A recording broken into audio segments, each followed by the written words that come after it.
Boa noite. Eu queria agradecer a presença de todos. Hoje nós vamos dar continuidade ao capítulo 2º, a segunda parte do livro Céu e Inferno, que trata de exemplos. E hoje nós vamos falar a continuação do capítulo Espíritos Felizes. Então, vamos começar. O primeiro espírito que nós vamos ver é uma senhora viúva Folon. A senhora Folon, falecida em Antibes no dia 3 de fevereiro de 1865, morou muito tempo em Havre, onde ganhou uma reputação como miniaturista muito hábil. O que, sobretudo, que tornou a sua memória cara a todos aqueles que a conheceram é a amenidade do seu caráter, são suas qualidades particulares, das quais só aqueles que conhecem sua vida íntima podem apreciar toda a sua extensão. Ela era conhecida tanto de Allan Kardec quanto de Amélie Boudet, sua esposa, e ela, em uma das comunicações, ela fala diretamente com a Amélie Boudet, que estava triste pela partida dela, falou, não, fique tranquila que eu estou muito bem. Porque, como todos aqueles nos quais o sentimento do bem é inato, não fazia ostentação dele, e dele mesmo desconfiava, ou seja, as pessoas humildes, as pessoas boas, geralmente elas não sabem que são diferenciadas na bondade, porque para elas ser boas, procurar fazer o bem é o normal. Então, ela não se vê melhor que outras pessoas. E nesse capítulo dos Espíritos Felizes, nós já trouxemos isso na última semana, a maioria das pessoas não tinha um expoente dentro da sociedade, né? Eram pouco conhecidas. Então, dentro da nossa sociedade, no meio de tantas e tantas pessoas que ninguém conhece, tem muitos espíritos superiores, que vêm algumas vezes em missões de muita luta, de muito sofrimento até, para que consigam pular 2, 3 degraus na sua escala evolutiva. E essa senhora Folon era um caso desse. Se alguém sobre quem o egoísmo não tinha nenhuma presa, era ela.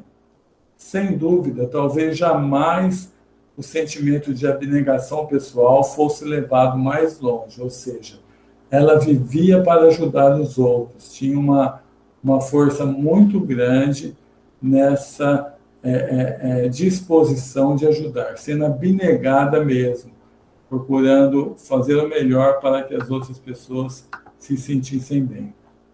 Pronta a sacrificar o seu repouso, a sua saúde, os seus interesses para aqueles que podia ser útil. Então, ela teve uma vida muito boa, difícil, porque nesse trabalho de miniaturista, ela se dedicava muito, e nós vamos ver até a consequência que isso trouxe, mas ela era muito querida por todos pela forma com que ela ajudava todo mundo. Sua vida foi uma sequência de devotamentos e de rudes e cruéis provas, diante das quais a sua coragem, a sua resignação e a sua perseverança jamais faltaram. Então, os espíritos superiores, eles pensam como espíritos mesmo, ou seja, por que nós nascemos nessa terra? Para nos tornarmos melhores. E eles fazem disso um planejamento tão bom até no tocante a pedir uma vida de luta mesmo, porque eles sabem que a vida de luta é que vai fazer com que eles consigam crescer. Então, ela teve uma vida com muito devotamento, mas também com rudes e cruéis provas. Não foi fácil a vida dela. Sua visão, fatigada por um trabalho minucioso, levou à cegueira. Então, como ela trabalhava com coisas bem pequenas, miniaturas, ela acabou ficando cega durante a sua vida. Ela teve mais essa prova ainda para passar. Quando a senhora Follot conheceu a doutrina espírita, isso foi para ela como um raio de luz. Pareceu que um véu se levantou sobre alguma coisa que não tinha senão vaga intuição. Nós vemos muito isso dentro do capítulo 17 do Evangelho segundo o Espiritismo, Sede Perfeitos, que os espíritos superiores, ao conhecerem o Espiritismo, aquilo para eles é como está escrito ali, um raio de luz. E eles usam esse conhecimento espírita para crescerem muito. Para a maioria das pessoas, o conhecimento espírita passa a ser assim, uma coisa que eles entendem, que nós entendemos, que nós acreditamos, mas poucos de nós muda a sua vida, transforma a sua vida, coisa que ela fez. Sua morte foi digna de sua vida. Viu-lhe as aproximações, sem nenhuma apreensão penosa. Era para ela a libertação dos laços terrestres, que deveria abrir-lhe uma vida espiritual benfazeja. Então, ela comunicou-se 3 dias após a morte. Então, 3 dias após a morte, ela comunicou-se diretamente para Allan Kardec. Então, ela começou falando para Allan Kardec e para sua esposa também, como eu já falei. Pois bem, meu amigo, estou feliz agora. Esses pobres olhos que estavam enfraquecidos abriram-se aqui e encontraram os esplêndidos horizontes. Não faz 3 dias que morri e sinto que sou artista. Minhas aspirações rumo ao ideal de beleza das artes não era senão a intuição das faculdades que estudara e adquirira em outras existências. Olha como uma coisa muito interessante, né? Ela era artista, devia ser pintora, trabalhava com artes. E nessa vida, ela pediu uma vida de bastante simplicidade. Mas, como ela tinha que ganhar seu sustento com aquilo, ela desenvolveu um trabalho bastante rústico ali na miniatura, mas colocando todo o amor que ela tinha pelas artes. É muito comum a gente ver situações dessas. Nós temos lá na comunidade Eurípides Barçanufo uma frequentadora que é muito querida de todos, chamada Isabel Paulovic. Ela é professora de pintura, ela é professora do Estado aposentada e continuou sendo professora de pintura. Um dia, conversando com uma outra pintora aqui de Marília, que expõe quadros sobre ela falou, nossa, mas a Isabel é boa demais. Ninguém consegue fazer as ondas do mar como ela faz na pintura. E ela dá aula para muitas pessoas durante o dia e ela dá bolsas de estudo. Então, eu conheci lá na Filantrópica alguns garotos que ela dava bolsa, eles tinham um dom para desenho, por exemplo, e iam com ela lá para ir morar. Então, com certeza, em outra vida, ela devia ser uma artista bastante, não sei se famosa, mas com conhecimento muito grande nessa área da pintura. Mas nessa vida, ela escolheu uma vida assim, de dar aula, de luta, porque a vida dela sempre foi de luta, e está ganhando a vida, graças a Deus.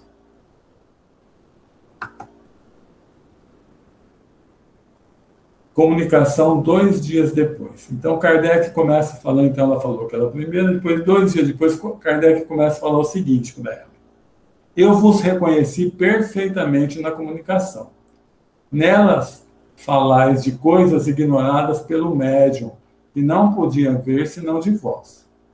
Depois, a vossa linguagem afetuosa a nosso respeito é bem de vossa alma amorosa.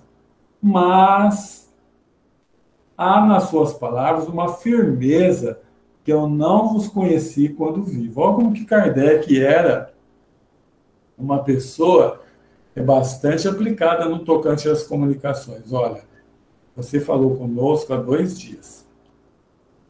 Eu reconheci que era você, pelo seu jeito de falar, pelo amor que você transmitia para mim, para minha esposa, pelos fatos que você contou que o médium não sabia, mas eu não, quando eu convivia com você aqui na Sociedade Espírita de Paris, eu não vi essa firmeza toda. E agora eu vi você muito firme. Vamos ver o que ela responde sobre isso. É verdade, Alton. Desde que me vi gravemente enferma, recobrei uma firmeza de espírito perdida pelos desgostos e vicissitudes que tornaram-me receosa. Então, antes dela ter ficar gravemente enferma, ela tinha muito receio natural pelos desgostos, pelas provas duras que ela passava. Aí ela fala assim: eu disse a mim mesma, tu és espírita, esqueça a terra, prepara-te para a transformação do seu ser e vê pelo pensamento a senda luminosa que a tua alma deve seguir deixando o corpo. Então, ela falou assim, não adianta você ficar sofrendo com tristezas, com desânimos, com desgostos. Busca ficar forte, porque esses momentos são passageiros. E passando, você vai ter um corpo perfeito novamente. Então, fique firme. Por isso que Kardec já encontrou ela diferente do que ele conhecia antes. Quereis descrever a vossa passagem, o vosso despertar, as vossas primeiras impressões? Ela falou, encontrei-me depois do supremo suspiro como em síncope, ou seja, como tivesse desmaiado, não tendo consciência do meu estado. Assim permaneci por um longo tempo. Despertei, pouco a pouco, no meio de irmãos que eu não conhecia. Eles prodigalizaram seus cuidados e seus carinhos. Mostraram-me um ponto no espaço que parecia uma estrela brilhante e disseram: será para lá que vais conosco. Não pertenceis mais à terra. Então, com essa vida de sacrifício, onde ela se dedicou com muito amor aos seus semelhantes, ela adquiriu o mérito de poder ir para o mundo mais adiantado do que a Terra. Então ela continuou falando, apoiei neles e subimos, e a estrela aumentava. Era um mundo superior, onde sua amiga vai encontrar repouso das fadigas corpóreas, mas não a indolência do espírito, porque a atividade do espírito é uma alegria, ou seja, o repouso não de ficar parado sempre, mas justamente do contrário, por trabalhar no bem com muita alegria. A gente pode pensar assim, mas como que ela conseguiu chegar no mundo, um dos mundos mais perto da Terra, tem uma distância de mais ou menos 50 anos-luz, né? Cada ano-luz, 300, a luz percorre a 300 mil quilômetros por segundo, a gente só vê a distância, mas os espíritos superiores conseguem transportar na velocidade do pensamento. E é por isso que ela consegue tanto ir quanto voltar aqui na Terra e dar essa comunicação. Aí o Kardec fala, então é que deixasse definitivamente a Terra, ela falou, nela deixo muitos seres que me são queridos, para deixá-la definitivamente. A ela virei, pois, em espírito, pois tenho uma missão a cumprir junto de meus filhos. Estarei sempre convosco. A caridade e o amor são dois motores de uma atração poderosa. Não há distância para os espíritos. Então, ela fala o seguinte para Kardec, eu vou ficar aqui junto ao o grupo de espíritos, chamado Espíritos de Verdade, te ajudando na sua missão também. Mas ela fala assim, mas eu fico um pouco, vamos dizer, é bom escrever porque foge a palavra, eu fico um pouco assim, não envergonhada, mas de estar no meio de espíritos tão evoluídos. Ali tinha Santo Agostinho, né? São Luís, Paulo, Fenelon, espíritos bastante evoluídos. Mas, da mesma forma que nós vimos aquele doutor na última quinta, que entrou na equipe, ela também. Então, logo voltou para o hospital, foi para outro mundo, mas ia ficar constantemente vindo aqui para a Terra para ajudar Kardec na sua missão. Agora, nós vamos passar por um espírito ainda de uma forma mais tão bela quanto a senhora falou, a Condessa Paula. Então, nós vamos ver daqui a pouco que nós já conhecemos alguma coisa da vida dela lendo o Evangelho segundo o Espiritismo. Então, a Condessa Paula era uma mulher jovem, bela, rica, de um ilustre nascimento, era nobre, né, segundo o mundo, e, por outro lado, um modelo acabado de todas as qualidades do coração e do espírito. Ela morreu aos 36 anos, em 1851. E sua morte gerou uma tristeza enorme ali na região onde ela morava. Ela era boa, doce e indulgente para todo mundo, sempre pronta a desculpar ou atenuar o mal em vez de agravá-lo. Nunca a maledicência manchou seus lábios. Sem arrogância nem orgulho, tratava com muita benevolência os seus empregados. Desde criança, ela tratava seus empregados como irmãos. A sua beneficência era inesgotável, mas não era essa beneficência oficial que se expõe publicamente. Nela era caridade do coração e não da ostentação. Só Deus sabe as lágrimas que secou e os desesperos que acalmou, porque essas boas ações não tinham por testemunha senão ela, os infelizes que assistiam. Sabia, sobretudo, descobrir esses infortúnios ocultos, que são os mais pungentes, e que socorria com a delicadeza que eleva a moral ao invés de abaixando. Então, no capítulo 13, até escrito na próxima tela, mas já vou falar agora. No capítulo 13 do Evangelho segundo o Espiritismo, que a vossa mão esquerda não saiba o que faz a vossa mão direita, tem um item chamado os infortúnios ocultos, onde Kardec descreve uma mulher, a Condessa Paula, que ela era nobre, tinha que fazer a parte da sociedade lá junto ao seu marido, mas ela enchia uma carruagem de alimentos e ia nas famílias mais pobres levando os alimentos, toda semana. E ele descreve que ela levava a filha também, para que a filha aprendesse a fazer a caridade desinteressada, não divulgada, né? Sem ostentação, desde pequena.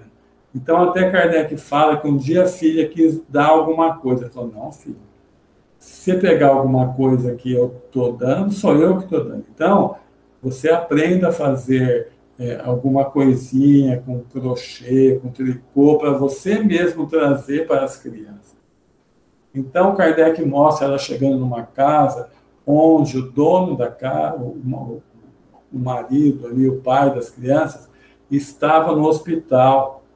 E eles estavam passando todas as necessidades possíveis, porque naquela época não tinha nenhum tipo de amparo social.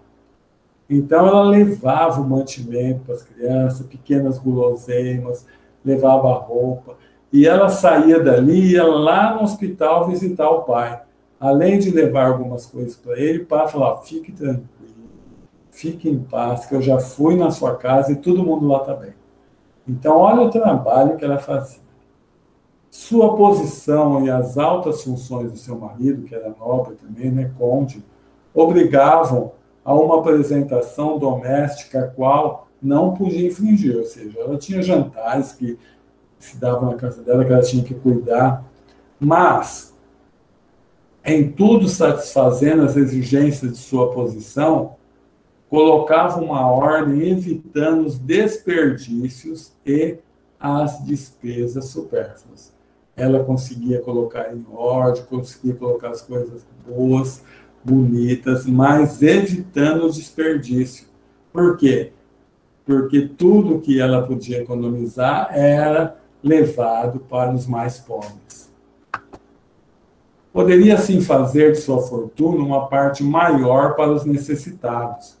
Por isso, separava um capital importante cuja renda era destinada para essa destinação. Ou seja, ela fez isso desde muito jovem, porque ela acabou morrendo com 36 anos. Achava, assim, o meio de conciliar os seus deveres para com a sociedade e com os infelizes.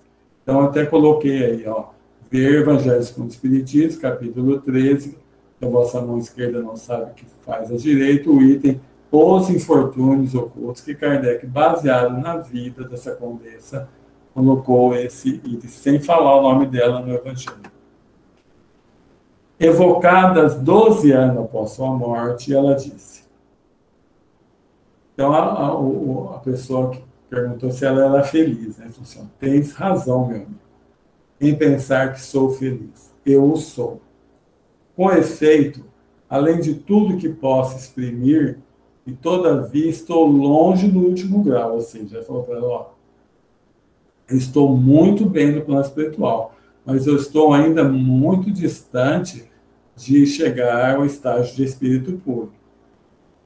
Aí ela continua falando, ela fala bastante coisa, é muito importante ler esse capítulo todo, que hoje nós vamos tratar de 3 pessoas, e lá tem muito mais pessoas ainda, mas no tocante a ela, que eu peguei só uma parte, né, para não ficar muito longo, mas ela fala, só do que eu vou falar agora, ela fala diversas coisas. Ela fala o seguinte, que são as vossas mais esplêndidas festas, onde se expõem os mais ricos ornamentos, perto dessas assembleias de espíritos resplandecentes, de uma luz que a vossa vista não poderia suportar. Então, ela fala, olha, tem coisa bonita na Terra, sim, mas perto das coisas que existem no espaço, não são nada. Isso que ela começou a falar e continua falando depois. Quanto às vossas maiores alegrias são tristes e insípidas, sem sal, né? Perto da inefável sensação de felicidade que penetra incessantemente todo ser com o eflúvio benfazejo, sem a mistura de nenhuma inquietação, de nenhuma apreensão, de nenhum sofrimento. Então, o estado de espírito é de felicidade, que sabe que tudo vai dar certo, não tem nem um pingo de medo. Aqui, tudo respira amor. A confiança, a sinceridade por toda parte, amigos. Nenhuma parte de invejosos e ciumentos. Tal é o mundo onde estou, meu amigo. Também ela tinha ido para um mundo melhor que a Terra. E onde chegareis infalivelmente seguindo o caminho reto, ela disse para o amigo. Cada um tem sua missão a cumprir, os seus protegidos a assistir, amigos da terra para visitar, mecanismos da natureza para dirigir, almas sofredoras para consolar. Então, no plano espiritual equilibrado maior, o serviço é direto, sempre ajudando outras pessoas. Então, ela pode estar no mundo igual estava Alcione, naquele romance Renúncia, e vir direto aqui para a Terra ajudar. Então, eles estão no mundo já onde existe a bondade, existe o amor, não existe mais a maldade nos corações, mas eles constantemente estão vindo, no caso dela, né, da viúva, aqui para a Terra para ajudar as pessoas. Se vai e vem, não de uma rua a outra, como aqui Na terra, ela fazia com sua carruagem de uma rua a outra, levando os mantimentos, né? Mas de um mundo ao outro. Então, onde houver necessidade da assistência, eles passam a ser instrumentos de Deus, delegados por Deus para ajudar as pessoas. Então, é sempre importante a gente perceber isso, que Deus tem o poder, é onipotente para ajudar diretamente a todo mundo, mas sempre ele delega essas funções de acordo com a capacidade que o espírito encarnado ou desencarnado tenha, porque, ao fazer isso, ele não está ajudando só aquele que é necessitado da ajuda, mas também, principalmente, aquele que ajuda. Então, esses espíritos sempre estão trabalhando, sempre estão levando o consolo para aqueles que sofrem. Então, ela continua falando. Neste momento, ou seja, 1860, por aí, né? A Terra é o nosso grande objeto de preocupação. Que numerosas cortes afluem para concorrer em sua transformação. Nós vimos no último capítulo da Gênesis que a transformação da Terra de mundo de expiação e provas para mundo de regeneração começou lá no início de 1800. Então, ela fala, nós todos temos um número muito grande de espíritos, tem muito grande de espíritos trabalhando. Dá licença um pouquinho só. Silvia. Silvia. Um pouquinho mais baixo. O que você marca um pouco? Durante esse tempo, os chefes se reúnem, formam conselhos e enviam mensageiros para dar ordem em todas as direções. Então, esse monte de espíritos ajudando esse desenvolvimento da Terra. A Terra deve estar regenerada num tempo dado. É necessário que os desígnios da providência se cumpram. Durante várias existências, diz ela, passei por provas de trabalho e de miséria, que escolhi voluntariamente para fortificar e depurar minha alma.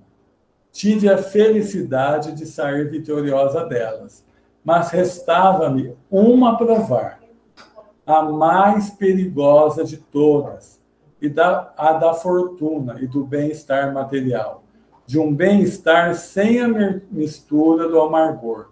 Aí estava o perigo. Então, para que ela pudesse enfrentar uma vida como nobre, com dinheiro, onde ela fala sem a mistura do amargor, ela pediu vidas de muita pobreza, de muita luta, para enrijecer o seu espírito. Olha como que é um espírito já bastante evoluído. E ela fala, se ela não tivesse passado por aquelas vidas de um sofrimento muito grande, ela teria muita dificuldade para passar por essa vida onde ela era muito rica, tinha o poder de ser nobre, né? A vaidade de ser nobre e não cair. Antes de tentá-la, quis me sentir bastante forte para não sucumbir, o que ela falou. Deus levou em conta as minhas boas intenções e deu-me a graça de sustentar-me. Então, olha que como é importante. Ela já planejou essa vida lá atrás nas outras vidas e pediu ajuda para Deus. Senhor, ajudar-me a passar nas vidas de pobreza para que eu tenha forças para enfrentar essa vida mais de riqueza. Experimentei provações, sofri intempéries e foi o que desenvolveu as forças viris de minha alma.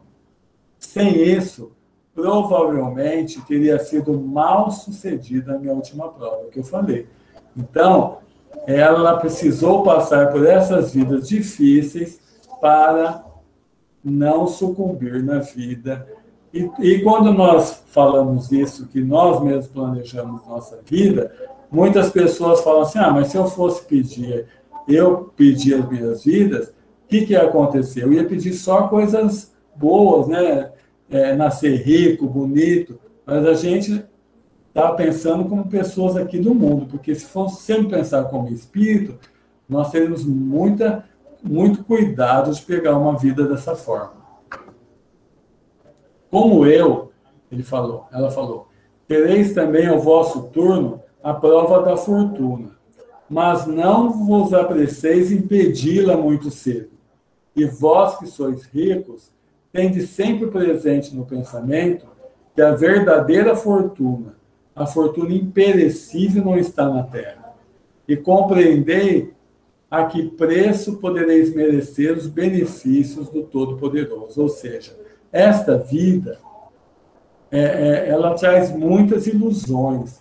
Então, se nós conseguirmos perceber que nossa vida verdadeira é do Espírito, e que para isso devemos colocar todo o nosso empenho, a nossa melhoria, no adquirir novas virtudes, em deixar para trás más tendências, nós também chegaremos bem no plano espiritual. Agora nós vamos tratar de um outro espírito chamado Maurice Gontran. Então, quem que era Maurice Gontran? Foi filho único. Ele faleceu com 18 anos, de uma afecção do pulmão. Inteligência rara, razão precoce, grande amor aos estudos, caráter doce, amante e simpático. Ele possuía todas as qualidades que dão as mais legítimas esperanças de um brilhante futuro. Para os seus pais, sua morte foi a causa de uma dessas dores que deixam traços profundos. Atribuiu seu fim prematuro ao trabalho para o qual o impeliram e se repreendiam.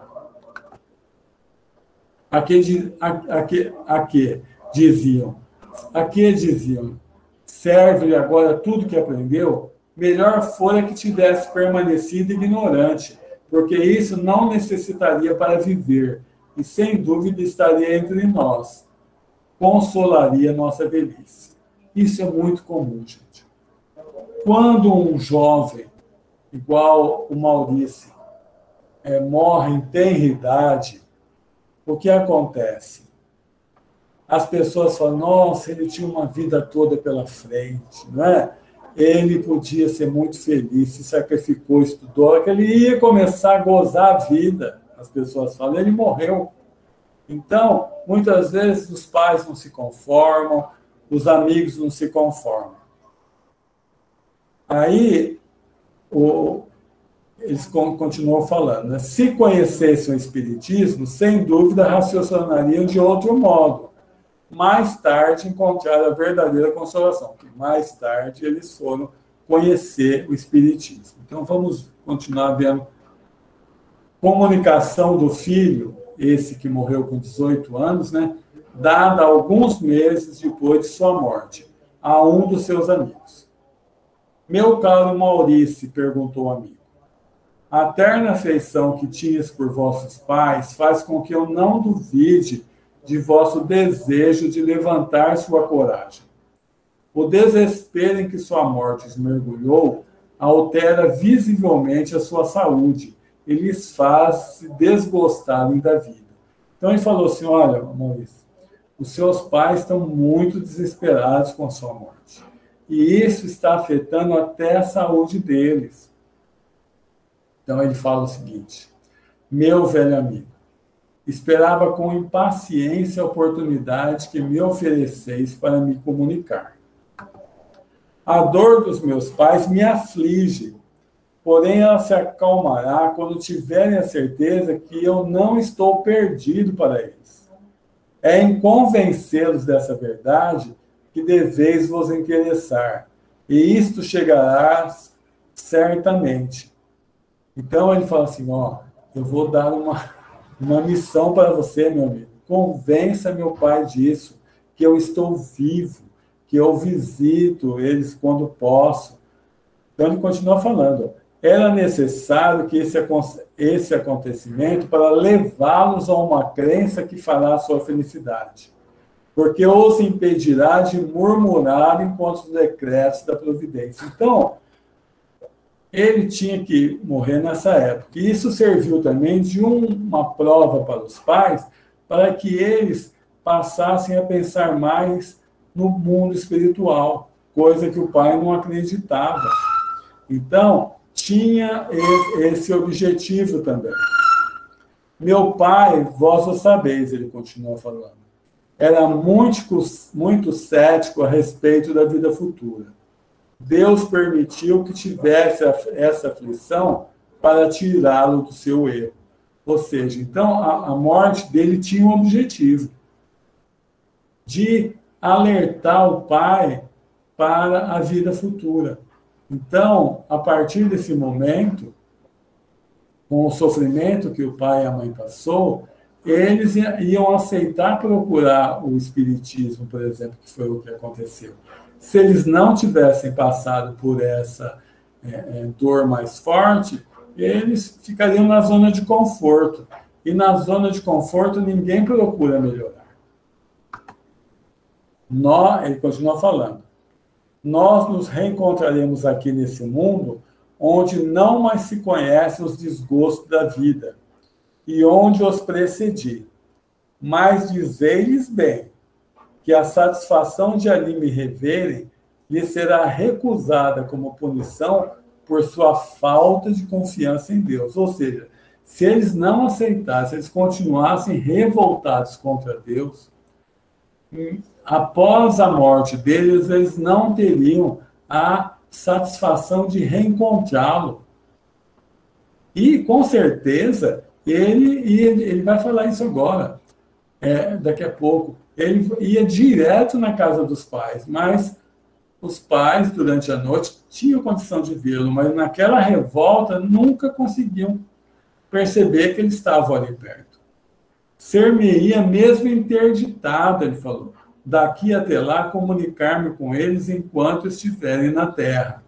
O desespero é uma revolta contra a vontade de Deus e gera o prolongamento da causa que levou ao desespero. Ou seja, enquanto nós estivermos desesperados, nós estamos falando para Deus o seguinte, olha, tudo que está acontecendo na minha vida eu não mereço, eu não dei causa, eu não precisava passar por isso. Então eu não faço uma reflexão de analisar que aquela coisa que eu estou passando só veio para o meu bem, porque Deus nunca manda nada que seja para o meu mal. Ele deixa nós passarmos por momentos de aflição, porque muitas vezes nós pedimos para passar e de outras vezes nós mesmos geramos a causa que como consequência trouxe a aflição. Mas nessas aflições que passamos, vamos dizer assim, é um percentual muito pequeno em relação ao montante de causas que causamos. Tem uma passagem de Jesus que ele conta que o reino de Deus é comparado a um homem, a um rei que que chama um dos seus súditos as contas que lhe devia 10 mil dinheiros. E como ele não tinha como pagar, falou, eu vou penhorar tudo que você tem, inclusive sua família. Naquele tempo, penhorava-se até a família. Aí esse servo ajoelhou-se, pediu perdão, e o rei teve compaixão dele e perdoou a dívida. Saindo dali, ele encontrou uma pessoa que lhe devia 100 dinheiros. E começou a cobrar a pessoa, começou a cobrar de forma muito, muito forte a pessoa. Como a pessoa não pagou, ele mandou prender a pessoa. Aí os súditos correram a contar para o rei, que mandou, falou, eu perdoei 10 mil, você não podia ter perdoado 100. Essa parábola mostra que Deus perdoa uma quantidade enorme de nossas dificuldades. Qual é essa quantidade na época? 100 para 10 mil é 1%. Então, naquela época bem atrasada, a gente estava sofrendo no máximo 1% dos males que criávamos. Agora, talvez, já mais adiantados, podemos sofrer 10%, 20%, né? Então, é sempre bom nós pensarmos nisso. Sempre bom a gente refletir sobre isso. Então, ele continua falando: meus bons pais, é a vós que vos dirijo. Desde que deixei meu despojo mortal, não deixei de estar junto a vós, e mais frequentemente do que estava quando vivia na terra, né? Naquela época não tinha carro, não tinha nada. Então, para ir de uma cidade a outra, ele devia estar estudando em outra cidade, devia ter carruagens. Demorava. Então, ele falou assim: hoje eu visito vocês muito mais do que quando eu era vivo. Porque toda vez que eu tenho condição, eu vou levar. Eu tento falar para vocês se acalmarem, mas enquanto eles estavam revoltados, não conseguiram. Consolai-os, ele falou. Pois, porque não estou morto, estou mais vivo do que vós. Só o meu corpo morreu, mas meu espírito vive sempre. Ele está livre, feliz, doravante aos abrigos da enfermidade e da dor. Em lugar de vos afligir, regozijai-vos. Ó, meus amigos, não lastimeis aqueles que morrem prematuramente, ele continua falando. É uma graça que Deus lhes concede, poupando-lhes das tribulações da vida. Minha existência, dessa vez, não deveria prolongar-se por mais tempo na terra.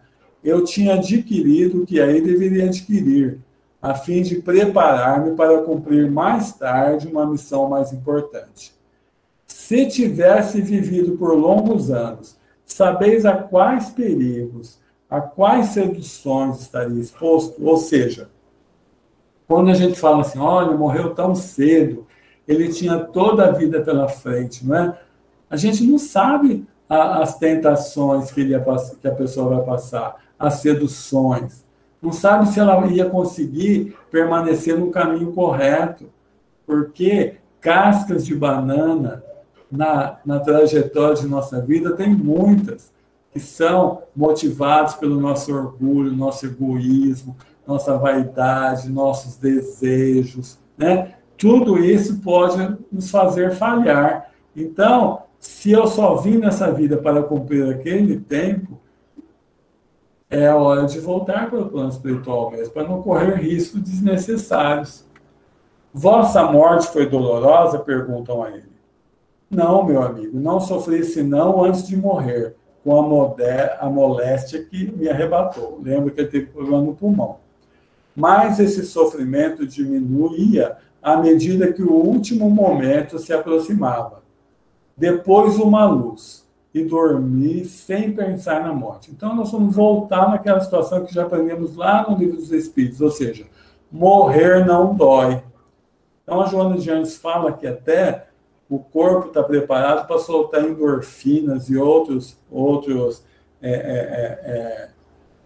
coisas no corpo para que a pessoa não tenha dor no momento da morte. Então, é muito importante saber disso. Sonhava que estava curado, ele falou. Respirava a plenos pulmões. Vi meu avô, não tinha mais o rosto descarnado, mas um ar de frescor e juventude. Estendeu-me os braços e apertou-me com efusão sobre seu coração. Uma multidão de outras pessoas com semblantes risonhos acompanhavam. Todos me acolhiam com bondade e benevolência. Parecia-me reconhecê-los. Estava feliz por revê-las. O que eu acreditava ser um sonho é realidade. Olha que bênção. O avô ali do lado, recebendo, abraçando outras pessoas que ele não lembrava que eram de outra vida, mas ele sentia que conhecia todas. A vossa moléstia, o amigo pergunta, fora causado pela vossa muito grande assiduidade no estudo, que isso que os pais falaram, né? Tanto ele estudou que acabou morrendo. Se ele tivesse sem estudar, ele estava vivo até hoje. Isso que os pais falavam. Então ele responde, não. Disso estejais bem persuadidos. O tempo que deveria viver na terra estava marcado, e nada poderia aí reter-me por mais tempo. Meu espírito, nesses momentos de deslocamento, sabia o bem, estava feliz, pensando na própria libertação.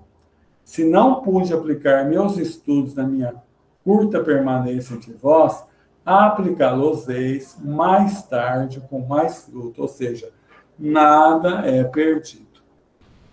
Edson, pois não, sou gente. eu. Me tira uma dúvida. Há algum tempo atrás, eu escutei, nos estudos, eu escutei lá no centro, no outro centro, e falava sobre esse detalhe da viúva de Follen e desse Dr. Demore, certo? Na página 136, ela fala assim, alguma coisa a respeito, assim, uma amiga, quem te prefere disso, ela fala sobre a saúde, e ela também fala sobre o Dr. Demore que cuidou dele. Eu estou enganada? Ou é isso mesmo? Ela está prevenindo ele sobre a saúde dele, que ela comenta até sobre as lareiras lá do fogo. Você pode me passar isso? Sim. Ou se é impressão minha que não. É isso mesmo. É que quando a gente vai colocar aqui para passar para vocês, a gente procura resumir. Então, muitas das falas a gente não coloca, porque você vê, ó, já estouramos o tempo, né? Com 3 pessoas, deixamos acho que mais de 5 para trás. Então, realmente, ela no plano espiritual, ela, como eu falei, ela passou a ajudar aquela equipe de espírito, chamado Espírito da Verdade, e ela falou para Kardec mesmo, olha, Kardec, o que o Dr. Demore falou para você da sua saúde, ele está certo, viu? Você tem que se cuidar. Então, ela reforçou isso, porque ele podia não se bem que ele levou em consideração, sim, mas ele podia não ter levado. Então, ela estava ali, então, em nome daquele grupo de espíritos, do Espírito da Verdade, e por Kardec a conhecê-la, ela realmente falou isso. Obrigada. Não, é só para reforçar mesmo, para saber se eu estou vendo certo. Tá obrigada. Bom, obrigado a você. Mais alguém? Desses espíritos tão bondosos que nós falamos hoje, o último, esse moço com 18 anos, ele nos traz lições muito importantes, né? Porque nós vemos muitas pessoas fora da doutrina espírita, principalmente, se bem que a gente vê também casos assim da doutrina espírita, onde os pais estão completamente desesperados, param de viver. Então, isso daí serve para a gente levar esse consolo, né? Não, a pessoa está viva e ela cumpriu o tempo necessário mesmo para aquela vida.